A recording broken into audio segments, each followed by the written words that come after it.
On a busy Tuesday evening at Atlanta International Airport, the sunset painted the terminal windows in shades of orange and gold as passengers hurried to catch their flights.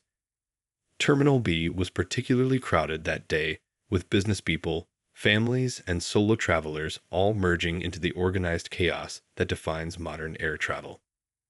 Among the sea of travelers stood a flight attendant who had mastered the art of keeping calm during the busiest hours.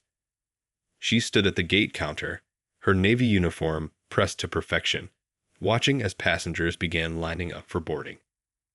After 15 years in the air, she had developed an almost sixth sense for how each flight would go, and something about this evening felt different. The boarding process started normally enough. First-class passengers made their way down the jet bridge, followed by those needing special assistance. As the economy passengers began boarding, she noticed a distinguished-looking man in his mid-40s walking confidently toward the gate. He wore a perfectly tailored navy blazer and carried a leather briefcase filled with what appeared to be medical journals. His presence commanded quiet respect, the kind that comes not from demanding it, but from years of earning it. The flight attendant checked his boarding pass with a warm smile. "Chicago, seat 14B," she confirmed, noting his kind eyes and professional demeanor. He thanked her politely and proceeded down the jet bridge, his polished dress shoes clicking against the floor in a steady rhythm. Inside the aircraft, the usual shuffle of passengers finding their seats and stowing their luggage was in full swing. The overhead bins were quickly filling up, and the flight attendants were helping elderly passengers with their bags while maintaining order in the narrow aisle. The familiar announcements about carry-on luggage size and boarding procedures echoed through the cabin. The doctor made his way down the aisle, occasionally pausing to let other passengers settle into their seats. He moved with the patience of someone used to busy hospital corridors, never showing frustration at the slow pace of boarding. His presence seemed to calm those around him. Perhaps it was his steady gait or the subtle confidence in his movements. As he approached row 14, he noticed his seatmate, an elderly woman wearing an expensive cardigan and pearl earrings, already settled in the window seat. She was arranging her personal items, placing a small purse under the seat in front of her and adjusting the air vent above. The doctor prepared to take his assigned middle seat, reaching up to place his briefcase in the overhead compartment. That's when everything changed. The elderly woman's eyes darted up, widening slightly as she noticed him. Her hand shot up immediately, fingers trembling as she pressed the flight attendant call button repeatedly. The sharp ding echoed through the cabin, drawing attention from nearby passengers. The doctor remained standing in the aisle, his expression neutral but his shoulders tensing almost imperceptibly. The flight attendant who had checked his boarding pass earlier arrived quickly, her experienced eyes taking in the situation at a glance. "Is everything all right, ma'am?" she asked, keeping her voice low and professional despite the growing tension. The elderly woman's response came in what she probably thought was a whisper, but her words carried clearly to the surrounding rows. "I can't sit here. I want another seat." When the flight attendant asked for clarification, the woman leaned closer and added, with poorly concealed disdain, "I don't feel comfortable sitting next to him." The words hung in the air like heavy smoke, creating a moment of stunned silence in the immediate vicinity. Several passengers nearby shifted uncomfortably in their seats, while others exchanged knowing glances, their faces showing a mix of embarrassment and indignation at witnessing such blatant prejudice. The doctor maintained his dignity, standing quietly in the aisle with the kind of composure that spoke of having faced similar situations before. His eyes remained focused straight ahead, his breathing steady, though a muscle twitched almost imperceptibly in his jaw, the only visible sign that the woman's words had affected him at all. What no one knew in that moment was that the next 7 minutes would completely transform this uncomfortable scene into something none of them would ever forget. The tension in the aircraft's cabin grew thicker as more passengers became aware of the unfolding situation. The elderly woman's words had created a ripple effect. Some passengers pretended to be absorbed in their phones or magazines, while others watched openly, their disapproval evident in their expressions. The flight attendant, maintaining her professional demeanor, leaned closer to the elderly woman and spoke in a measured tone. "Ma'am, I apologize, but this is a full flight. All seats have been assigned, and we're unable to make changes at this time." Her voice was firm, but polite, the kind that comes from years of handling difficult situations at 30,000 feet. The elderly woman wasn't satisfied. She clutched her designer handbag tighter and raised her voice slightly. "Well, then I need to speak to someone in charge. This is unacceptable." Her fingers drummed against the armrest, a nervous rhythm that betrayed her growing agitation. A young couple seated across the aisle exchanged glances, the wife shaking her head slightly in disappointment. Meanwhile, the doctor remained standing in the aisle, his medical journals still tucked under his arm. His calm exterior masked the familiar sting of discrimination, a feeling he'd encountered before, but one that never truly became easier to bear. He adjusted his tie slightly, a small, unconscious gesture that helped him maintain his composure. A businessman 3 rows back stood up, half raising his hand. "He can switch seats with me," he offered, his voice carrying a note of genuine concern. But before anyone could respond, the elderly woman's protests grew louder. "I've been flying with this airline for 20 years. I demand to speak to the captain." The lead flight attendant arrived on the scene, her presence commanding attention. She quickly assessed the situation, her experienced eyes taking in every detail. "Ma'am," she began, her tone professional but carrying a subtle edge of authority. "Federal regulations require us to maintain assigned seating unless there's a safety concern. Are you stating that you have a safety concern?" The elderly woman faltered for a moment, her mouth opening and closing as she searched for words. Other passengers had stopped pretending not to notice, and the weight of their collective judgment seemed to press in on her. A teenager in the row behind pulled out his phone, but his mother quietly touched his arm, shaking her head, a silent reminder that recording the incident would only make things worse. The doctor cleared his throat softly. "If it would help," he began, his voice steady and professional. "I'm actually But before he could finish his sentence, a commotion erupted 3 rows ahead. A sharp gasp cut through the tension, followed by the clatter of a dropping tray table. "Help!" A woman's voice cried out. "Someone please help! My husband!" The atmosphere in the cabin shifted instantly. All eyes turned toward row 11, where a middle-aged man was slumped forward in his seat. His wife, panic evident in her voice, was trying to keep him upright. "He's having chest pains," she called out, her voice trembling with fear. "Please, is there a doctor on board?" The elderly woman's complaints were forgotten in an instant as the doctor moved quickly toward the medical emergency. His earlier composed stance transformed into focused urgency, his movements precise and purposeful. The same passengers who had witnessed his humiliation moments before now watched as he switched seamlessly into professional mode. The lead flight attendant followed closely behind him, already reaching for the plane's emergency medical kit. The cabin's atmosphere had transformed completely, from uncomfortable tension to concerned anticipation. The elderly woman, still in her window seat, craned her neck to see what was happening, her previous protests forgotten in the face of a real crisis. Little did anyone know that the next few minutes would not only determine a man's fate, but would also teach a powerful lesson about prejudice and human value, one that would leave a lasting impact on everyone present in that aircraft cabin. Time seemed to slow down as the doctor rushed to row 11.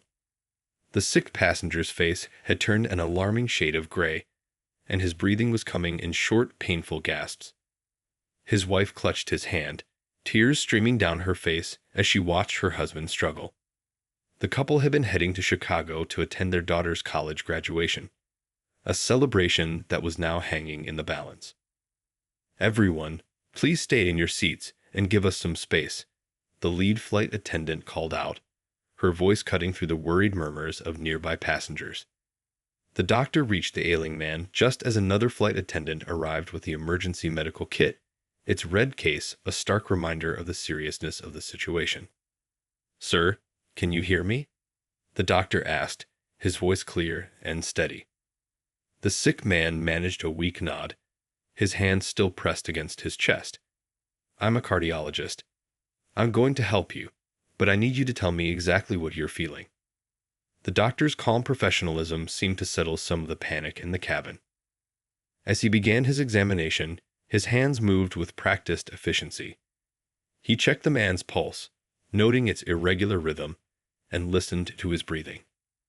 Years of emergency room experience guided his every move. "How long have you been having these chest pains?" he asked, directing the question to both the patient and his wife.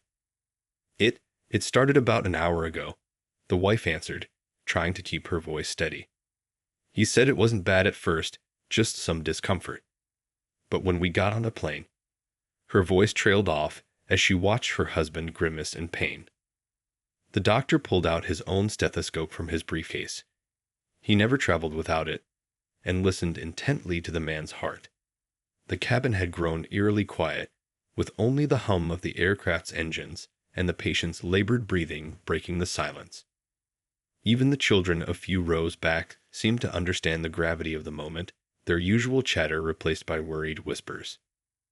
Back in row 14, the elderly woman who had caused such a scene earlier was now standing in the aisle, despite the flight attendant's requests to stay seated.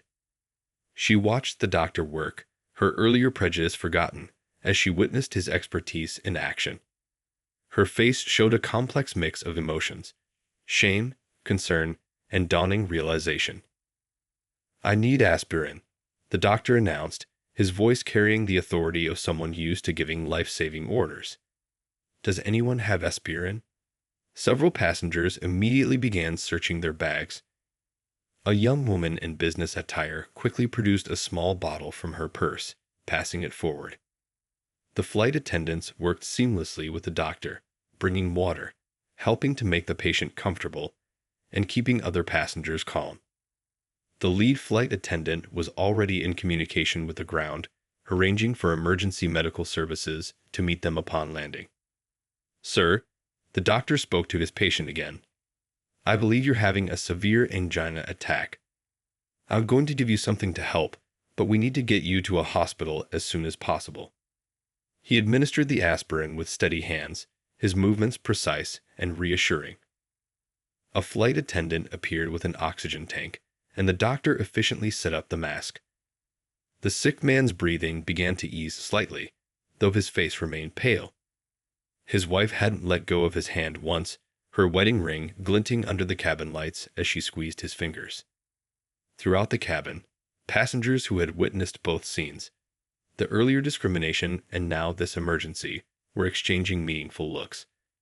A businessman who had been absorbed in his laptop during the boarding conflict now watched the doctor work with undisguised admiration.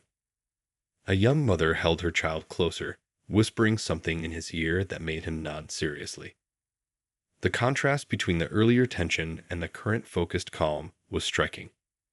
The doctor who had been deemed unworthy of sitting next to someone minutes ago was now the only person standing between a passenger and potential tragedy. The irony wasn't lost on anyone in the cabin, least of all the elderly woman who still stood watching, her earlier protests now seeming impossibly small and shameful in the face of real human crisis. Time was of the essence now. The doctor had stabilized the patient with the initial treatment, but sweat still beaded on the sick man's forehead. His wife kept dabbing his face with a damp cloth provided by a flight attendant, her hands trembling but determined. The oxygen mask fogged slightly with each labored breath, but the patient's color was slowly improving from ashen gray to a more natural tone. "The pilot needs to make a decision," the doctor announced to the lead flight attendant, keeping his voice low but firm. "His condition is stable for now, but we need proper medical facilities." He maintained constant watch over his patient's vital signs, his fingers regularly checking the pulse at the man's wrist. The entire cabin seemed to hold its breath, waiting. The intercom crackled to life. "Ladies and gentlemen, this is your captain speaking. Due to a medical emergency, We'll be making an emergency landing at the nearest suitable airport. Please remain in your seats with your seatbelts fastened. The announcement brought both relief and renewed tension to the cabin. As the plane began its descent, the doctor continued his care. He spoke softly to his patient, explaining each step, each medication, each change he noticed. His voice remained steady and reassuring, the kind of voice that had likely comforted thousands of patients before. The sick man's wife listened intently, clutching her husband's hand, nodding at each explanation. Passengers around them were quietly supportive. A young girl offered her neck pillow to make the patient more comfortable. A businessman passed forward a bottle of water. Even those who couldn't help directly showed their concern through respectful silence, creating the calm environment the doctor needed to work. The elderly woman who had caused such a scene earlier remained standing near her seat, despite gentle reminders from the flight attendants to sit down. She watched the doctor work with an expression of growing admiration and shame. Her designer handbag, which she had clutched so protectively earlier, lay forgotten on her seat. "How far are we from the airport?" the doctor asked, checking his patient's breathing again. The flight attendant leaned in close. "About 15 minutes, sir. Emergency services are standing by." The doctor nodded, his focus never wavering from his patient. He had transformed the cramped airplane aisle into a makeshift emergency room, working with the limited resources available with impressive skill. Through the window, the sun had set completely now, and the cabin lights seemed brighter against the darkening sky. The plane's descent was smooth but quick, the pilots clearly understanding the urgency of the situation. Every slight movement of the aircraft made the passengers more aware of their unusual circumstances. The sick man's wife suddenly spoke up, her voice thick with emotion. "Our daughter. She's waiting in Chicago. Her graduation." The doctor paused in his work to look at her directly. "Let's focus on getting your husband the care he needs first. Graduations can wait. Family is what matters most right now." Those words seemed to echo through the cabin. Several passengers wiped away tears, moved by the simple truth in that statement. The elderly woman who had refused to sit next to the doctor earlier pressed a tissue to her eyes, her shoulders shaking slightly. A flight attendant moved through the cabin, quietly but efficiently preparing for landing. The doctor continued his care, checking vitals, adjusting the oxygen flow, speaking softly to his patient. His hands never trembled, his movements never faltered. The same hands that had carefully held his briefcase earlier were now potentially saving a life. The cabin lights flickered briefly as the plane began its final approach. Through the windows, the bright lights of an unfamiliar city grew closer. The captain's voice came over the intercom again, instructing everyone to prepare for landing. The doctor secured his patient, ensuring everything was ready for the rapid transfer to waiting emergency services. In those tense moments before touchdown, the true measure of humanity was on display in that aircraft cabin. No one was thinking about race, status, or prejudice anymore. They were united in their concern for a fellow human being, watching in admiration as a doctor, the very same man who had faced discrimination minutes earlier, worked tirelessly to help a stranger in need. The plane touched down with a gentle bump, its tires squealing against the runway. Emergency vehicles were already visible through the windows, their red and blue lights painting the tarmac in urgent colors. The doctor maintained his position beside his patient, one hand steadying himself against the overhead bin while the other kept checking the man's pulse. "Sir, they're ready for us," a flight attendant informed him as the aircraft taxied to its emergency stop position. The doctor nodded, his focus unwavering. He had been in similar situations before, but usually in well-equipped emergency rooms, not the narrow confines of an airplane aisle. The captain's voice came over the intercom again. "Ladies and gentlemen, please remain in your seats until emergency personnel have boarded and attended to our passenger." The usual rustling of people reaching for bags and standing up was notably absent. Everyone understood the gravity of the situation. Through the windows, passengers could see the emergency response team approaching the aircraft. Their practiced efficiency was visible even from a distance as they moved their equipment into position. The doctor began preparing his patient for transfer, speaking in low, reassuring tones to both the sick man and his worried wife. "You're going to be in good hands," he told them, his voice carrying the weight of professional certainty. "The emergency team will take you to the nearest cardiac unit. I'll write down everything we've done so far." He pulled out a small notepad from his pocket and began writing quickly, his handwriting surprisingly neat for the circumstances. The elderly woman who had caused such a scene earlier was now openly crying, though silently. She watched as the doctor, the same man she had refused to sit next to, continued his care with unwavering dedication. Other passengers near her offered tissues and gentle pats on the shoulder, understanding the profound realization she was experiencing. The aircraft door opened with a hydraulic hiss, and emergency medical technicians efficiently made their way down the aisle. They moved with the coordinated precision of people who had done this many times before. The doctor greeted them with professional courtesy, immediately launching into a detailed report of the patient's condition, symptoms, and the treatment provided. Angina attack. Administered aspirin. Oxygen saturation improved from 89 to 94%. His clear, precise handover impressed even the EMTs, who were used to receiving much less detailed information in such situations. They nodded appreciatively as they began their own assessment. As they prepared to transfer the patient to their stretcher, the sick man reached out and grabbed the doctor's hand. "Thank you," he managed to say through the oxygen mask, his voice weak but sincere. His wife, tears streaming down her face, could only nod in agreement. The doctor squeezed his hand gently in response, a simple gesture that spoke volumes. The transfer to the stretcher was smooth and professional. As the EMTs began to move the patient toward the exit, his wife following close behind, a spontaneous round of applause broke out in the cabin. It started softly at first, then grew stronger as more passengers joined in. The doctor, typically humble about such displays, stood quietly, acknowledging the applause with a small nod. But perhaps the most meaningful moment came when the elderly woman stood up and stepped into the aisle. Her face showed traces of tears, but her expression was one of determination. She moved toward the doctor, her steps hesitant but purposeful.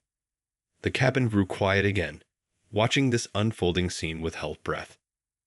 The familiar sounds of the emergency vehicles outside provided a backdrop to this moment of human connection. The same space that had earlier been filled with tension and prejudice was now witnessing something profound. The power of actions over assumptions, of service over bias, of human dignity over discrimination. The elderly woman stood before the doctor, her hands clasped tightly together. The cabin remained hushed, the only sounds being the distant whir of emergency vehicles outside and the soft hum of the aircraft's systems. Her voice, when she finally spoke, was barely above a whisper, but in the quiet cabin, everyone could hear her clearly. I don't know how to begin," she started, her voice trembling. "The way I acted earlier." She paused, struggling to find the right words. The doctor waited patiently, his expression gentle and understanding.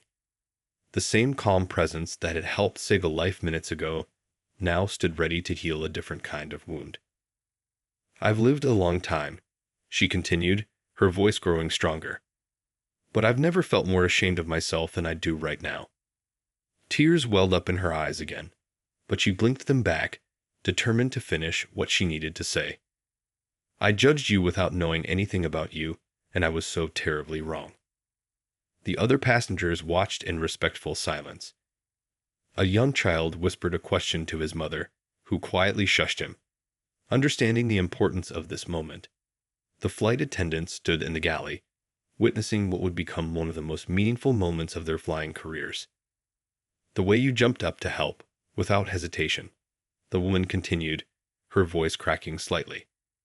"Even after how I treated you, you probably saved that man's life, and I—" She couldn't finish her sentence as emotions overcame her.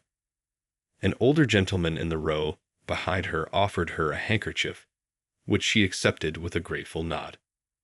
The doctor's response was characteristic of his demonstrated grace under pressure.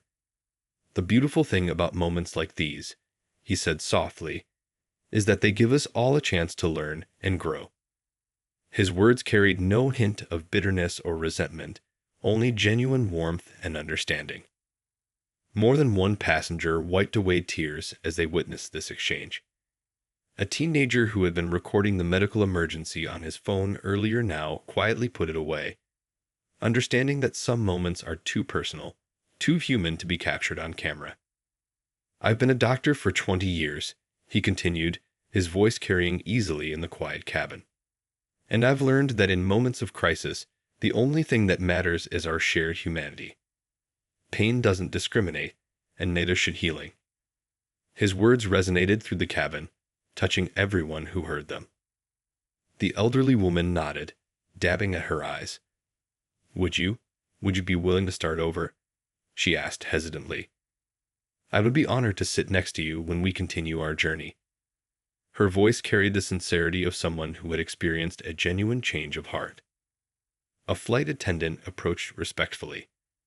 "I'm sorry to interrupt, but the captain would like to make an announcement about our continued flight to Chicago."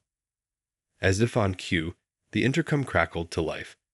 The moment was gently broken, but its impact remained. The other passengers began shifting in their seats, preparing for whatever news would come next. But there was a different feeling in the cabin now, a sense of having witnessed something profound, something that went beyond the dramatic medical emergency they had just experienced. Through the windows, they could see the emergency vehicles pulling away, their lights still flashing in the growing darkness. The sick passenger was on his way to the hospital, where he would receive the care he needed. But here in the cabin, a different kind of healing had taken place. One that touched not just an individual, but an entire community of travelers who had become unexpected witnesses to the power of forgiveness and change. The captain's voice filled the cabin with news about their delayed flight to Chicago. The plane would need to refuel before continuing, giving passengers a chance to stretch their legs in the terminal. As people began gathering their belongings, the atmosphere in the cabin had completely transformed from the tense moments during boarding. The doctor was gathering his medical supplies and returning items to the airplane's emergency kit when his phone buzzed. The emergency room doctor was calling with an update on his patient. He stepped aside to take the call, and a smile spread across his face as he listened. The passenger's condition had stabilized, and the hospital's cardiac team was already running tests. In the terminal, passengers clustered in small groups, many still processing the events they had witnessed. Some were calling family members, describing not just the medical emergency, but the powerful moment of reconciliation they had seen. The story was spreading through the airport, reaching even passengers from other flights. The elderly woman sat quietly in the waiting area, lost in thought. A young couple who had been seated across from her on the plane approached, the wife carrying 2 cups of coffee. "We thought you might need this," she said softly, offering one of the cups. The simple gesture of kindness brought fresh tears to the elderly woman's eyes. "I keep thinking about my grandchildren," she shared with them, her voice quiet but clear. "What kind of example have I been setting? Today opened my eyes in ways I never expected." The couple sat with her, listening as she spoke about her life, her upbringing, and how today's events had shaken her core beliefs. Near the gate desk, the doctor was speaking with the flight crew about protocols for in-flight emergencies. His calm professionalism had left a lasting impression on the airline staff. The lead flight attendant made notes about his suggestions for improving the organization of the medical kit, his practical experience providing valuable insights. Other passengers stopped by to thank him, not just for saving a life, but for demonstrating such grace under pressure. A business executive mentioned that his own daughter was in medical school, and today's events had given him a renewed appreciation for her chosen career. A teacher asked if the doctor would be willing to speak to her high school class about both medicine and overcoming prejudice. The airline had arranged for snacks and refreshments for the delayed passengers, creating an impromptu community in the terminal. People who had been strangers hours ago now chatted like old friends, bound together by their shared experience. The usual airport tension and irritation were notably absent. A gate agent approached the doctor with a phone message. The patient's wife had called from the hospital. Her husband was responding well to treatment, and their daughter had already booked a new flight from Chicago to join them. The relief in the agent's voice as she delivered this news was evident. She too had become invested in this story. As the sun set completely outside the terminal windows, the weather had cleared, promising smooth flying conditions for the remainder of their journey. The boarding call for their continued flight to Chicago would come soon, but something had fundamentally changed among these passengers. The elderly woman approached the gate desk where the doctor was finishing his conversation with the crew. She walked with newfound purpose, her earlier shame transformed into determination. In her hands, she clutched a small notebook where she had been writing what looked like a letter to her grandchildren about this day, about change, about growth. The second boarding process was entirely different from the first. As passengers lined up to return to the aircraft, there was a sense of camaraderie that only comes from sharing an extraordinary experience. The usual rush to be first in line was replaced by courteous gestures and friendly conversations. The elderly woman now sat in her original seat by the window. But this time, when the doctor approached row 14, she stood up with a warm smile. "Would you prefer the window seat?" she offered genuinely. "The sunset over the clouds is always so beautiful." The doctor thanked her, but gestured for her to stay comfortable where she was. As other passengers settled in, many stopped to share quiet words with the doctor. A mother leading two sleepy children down the aisle paused to tell him how she'd used the day's events to teach her kids an important lesson about judging others. Her young daughter shyly offered him a drawing she'd made in the terminal. A stick figure wearing a stethoscope surrounded by hearts. The flight attendants moved through their safety demonstrations with renewed energy. The lead attendant had already filed a commendation report about the doctor's actions, noting not just his medical expertise, but his role in transforming a potentially volatile situation into a moment of community healing. As the plane taxied for takeoff, the elderly woman pulled out her notebook again. "I've been writing to my grandchildren," she explained, her voice soft but clear. "I want them to know about today, about how it's never too late to learn, to change, to become better." She showed him the pages filled with her careful handwriting, each word a step in her journey of understanding. The doctor listened as she shared stories about her life. Her childhood in a small town, her late husband who had always encouraged her to grow beyond her comfort zone, her grandchildren who were growing up in a world so different from the one she had known. Her words carried the weight of someone confronting long-held beliefs with newfound wisdom. Other passengers nearby listened respectfully, some nodding in recognition of their own family stories, their own struggles with change. A businessman who had been busy with his laptop during the first takeoff now sat with his device stowed away, fully engaged in the moment. The plane lifted smoothly into the night sky. Through the window, the lights of the city below twinkled like stars, gradually fading as they climbed higher. The elderly woman pulled a photo from her purse, a recent family gathering with children and grandchildren smiling at the camera. "I want to be someone they can be proud of," she said, her voice firm with resolve. The doctor shared stories too, about his first days in medical school, about patients who had touched his life, about the mentors who had shaped his career. He spoke about the responsibility of healing, not just bodies, but sometimes hearts and minds as well. His words carried no hint of lecture or judgment, only the wisdom of lived experience. A flight attendant passed through with beverages, pausing longer than necessary at their row, drawn into the atmosphere of reconciliation and understanding. Other passengers nearby leaned in slightly, not wanting to miss this continuation of the powerful story they had witnessed earlier. The cabin lights dimmed slightly, creating a more intimate atmosphere. The usual airplane sounds, the hum of engines, the occasional ding of call buttons, seemed softer somehow, as if respecting the importance of the conversations taking place throughout the cabin. The elderly woman's hands, which had trembled with anger earlier in the day, were now steady as she wrote another page in her notebook. Sometimes, she said thoughtfully, our greatest mistakes can lead to our most important lessons. The doctor nodded, understanding that he was witnessing not just an apology, but a genuine transformation. As the plane began its descent into Chicago, the city lights sparkled below like scattered diamonds.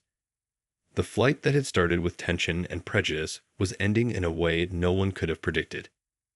News had spread through the cabin that the patient at the emergency landing hospital was doing well and would make a full recovery. The elderly woman reached into her purse and pulled out a business card. I run a small community center back home, she explained to the doctor. We work with young people, trying to help them find their way. She paused, gathering her thoughts. Would you consider coming to speak to our youth group? They need to hear this story, not just about medical emergencies, but about human dignity. The doctor listened thoughtfully, turning the card over in his hands. Around them, other passengers were preparing for landing, but many were still caught up in quiet conversations about the day's events. The teenage boy, who had wanted to record everything earlier, was now writing in his phone's notes app, trying to capture the experience in words. A flight attendant passed through on final checks and smiled warmly at the sight of the two people chatting like old friends, the same two who had started the flight in such a different way. She had already decided this would be the story she'd share at every crew training session about handling difficult situations. You know, the elderly woman said softly, I've flown this route dozens of times, visiting my grandchildren. But this is the first flight that's actually taken me somewhere new. Her words carried the weight of genuine self-discovery. The doctor nodded, understanding exactly what she meant. As the plane touched down in Chicago, passengers remained unusually quiet, as if reluctant to break the spell of connection that had formed among them. The usual rush to stand and grab bags was replaced by patient waiting and helpful gestures. People who had been strangers hours ago now exchanged contact information and warm goodbyes. At the gate, the pilot emerged from the cockpit to personally thank the doctor and shake his hand. In 20 years of flying, he said, I've never seen a flight quite like this one. Other crew members nodded in agreement, knowing they had witnessed something special. The elderly woman's daughter was waiting at the arrival gate, concerned about her mother's delayed flight. She was surprised to see her mother walking with the doctor, both of them laughing softly at some shared comment. More surprising was the light in her mother's eyes, a look of peace and purpose she hadn't seen in years. As passengers dispersed into the terminal, many found themselves telling their waiting friends and family not just about the medical emergency, but about the profound change they had witnessed. The story spread through the airport, a reminder that even in the most ordinary places, extraordinary moments of human connection can occur. The doctor's final words to the elderly woman echoed what many had learned that day. Sometimes life's greatest moments come disguised as its biggest challenges. She hugged him then, no longer seeing any of the differences that had seemed so important hours ago, seeing instead the humanity they shared. That flight would be remembered by all who were there, not for its emergency landing or medical drama, but for its powerful lesson about prejudice, forgiveness, and the possibility of change. In the days that followed, passengers would share the story with friends and family, each carrying the same message. It's never too late to learn, to grow, and to choose kindness. The next morning, local news would run a small story about an emergency landing and a doctor who saved a patient's life. But the real story, the one about hearts changing and minds opening, would live on in the memories of those who witnessed it, a reminder that even in our divided world, human connection remains our strongest medicine.